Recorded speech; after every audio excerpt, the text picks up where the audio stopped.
ไปดี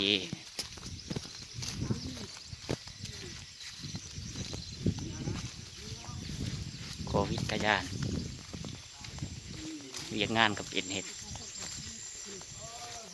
มื้อนี้ก็พาทีมงานมาเก็บผักไปกินช่วงโควิด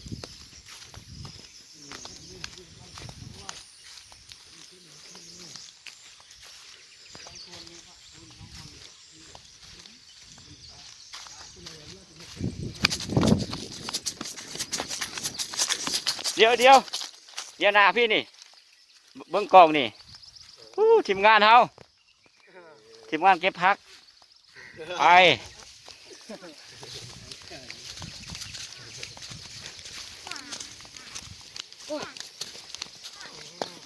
ตัวพวกนี้ห้องเสียงน้อยๆนี่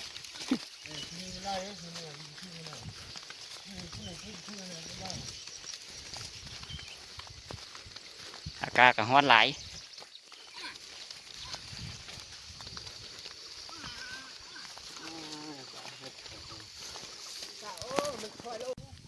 หอนบอลมาแล้วพี่น้องเอ้ย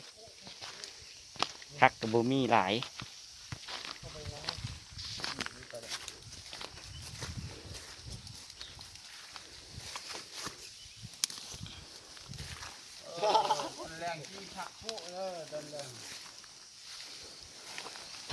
ผักกูดดีบำรุงเลือด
บอกว่า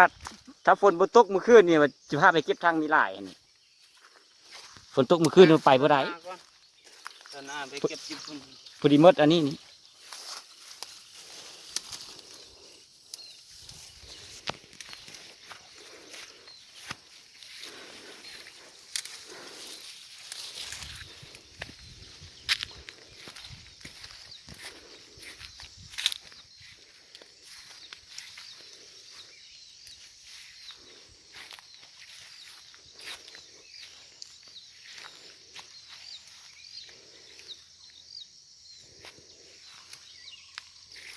บ่มีโควิดเข้ามาส่งโอ้เขาแซน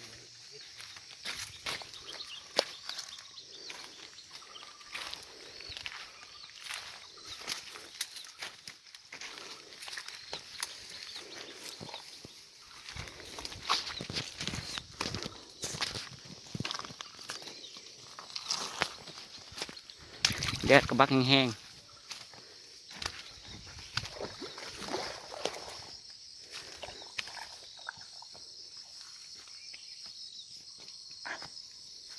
เสียงตัวอย่างเมื่อกี้นี่ดูป่าตีเนาะดูเมื่อกี้มันโปจุจ่อจ่อๆดูเขาขุดน้ำลัดนี่เนาะ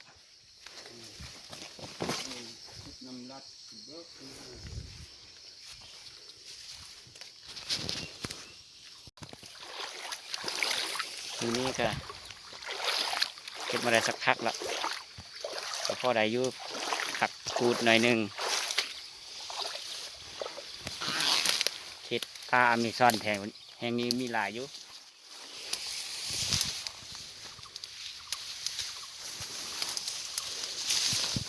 อ๋อ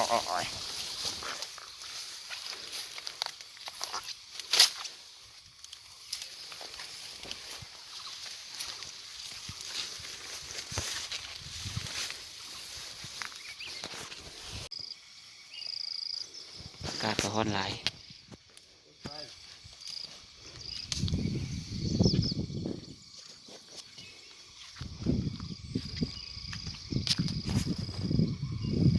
บุญไล่ได้เฮ็ดนี่เนาะตัวเนาะ ตอนนี้ก็เก็บมาได้ครึ่งทางแล้วได้ปลากูดแต่2 เป๋าเดี๋ยวไปเก็บต่อทีมงานกำลังยางนำกลมา1 คนนี่เอามาขอนใช้น้ำกันนี่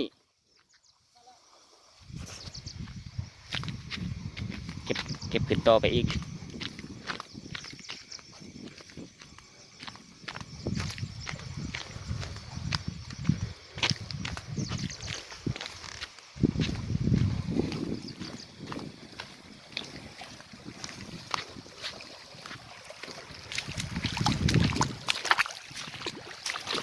อากาศก็ร้อนเป็นใจ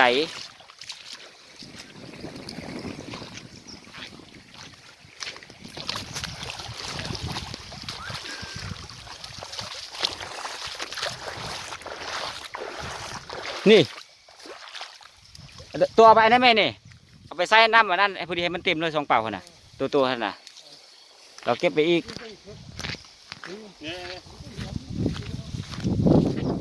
มักนาวปลา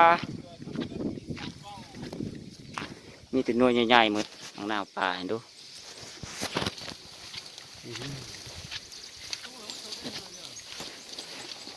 บ่มีหน่วยเป็นกินซากหน่วย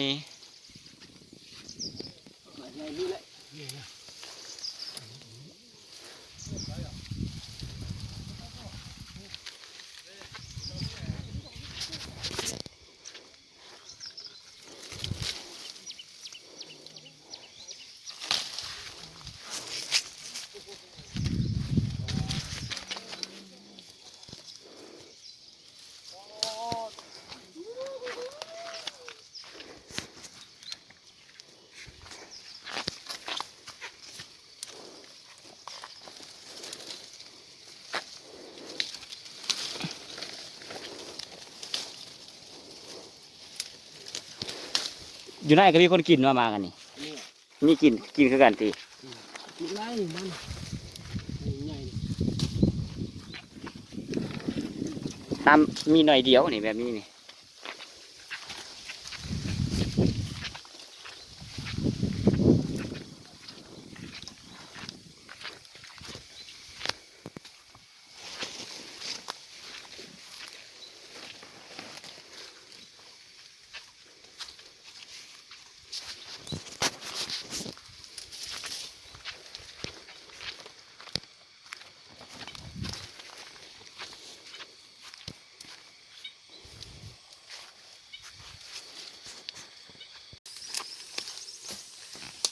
เก็บมาหอดบอลสุดท้ายแล้วพักกับมดฮอนอยู่บ่มันแล้วมานี่ฮอนหลายๆที่กำลังสิกลับแล้วพักกับมด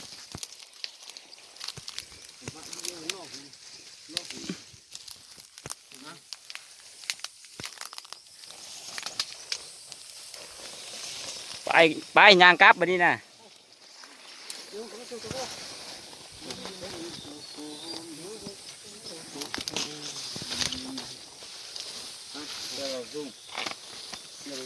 ที่ยาเลยไปบนนี้เลยกว้างนี่ก็เนาะ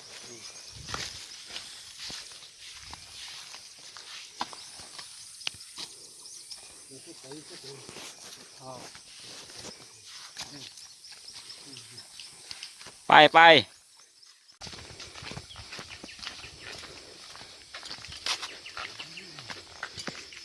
ที่นาแห่งนี้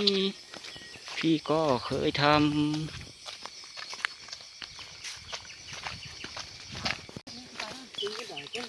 ตอนใดวะ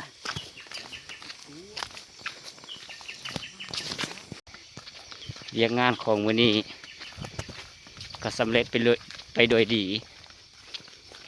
ได้พักกันหน่อยเดียวกำลังย่างกลับ ไปหารถ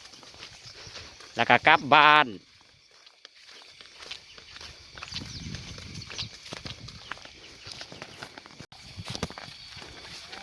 กำลังย่างมาหอนริมน้ำจืดแห่งป่าอเมซอนแห่งหนึ่งแห่งน้ำที่ใหญ่ที่สุดในกรุงเทพนี้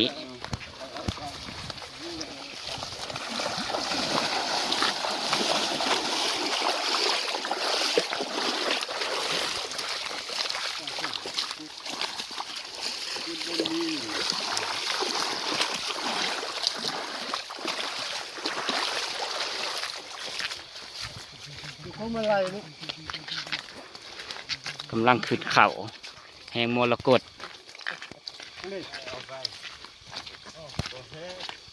นี่เป็นผู้ที่สั้นที่สุด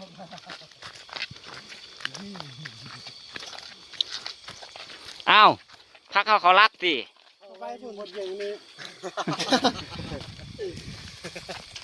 ส่งเป่าได้เปล่าไหมมาเอา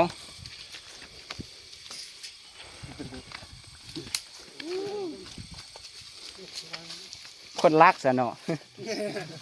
เลยไล่ตีเขาเนาะถ้าหัวพระเอาไปกับทีมงานมีแต่คนแข็งแรงทั้งนั้นขึ้นไปทางลัด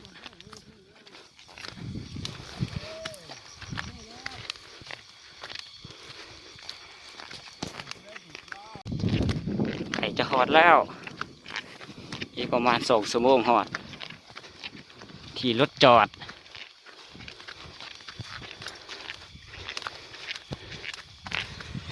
มีแต่คนแข็งแห้งทั้งนั้น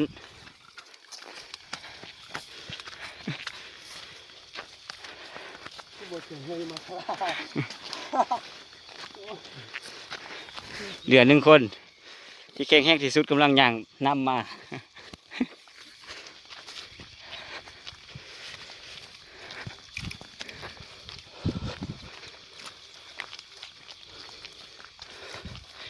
ในที่สุดก็หอดรถ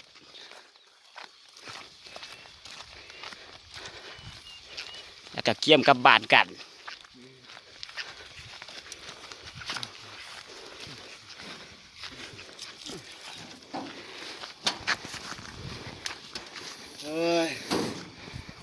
รถบักเย็น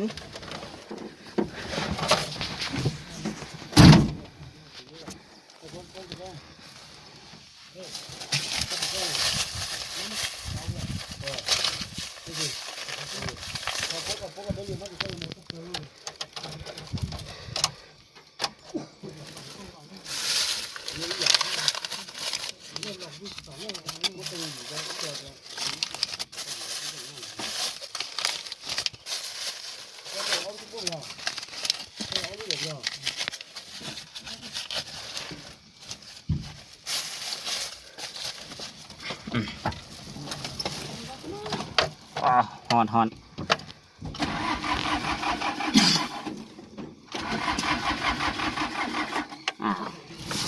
มาจากไปที่รถนี่เหมือนจังใด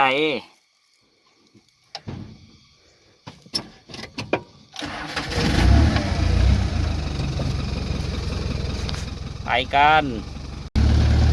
กลับบ้านกัน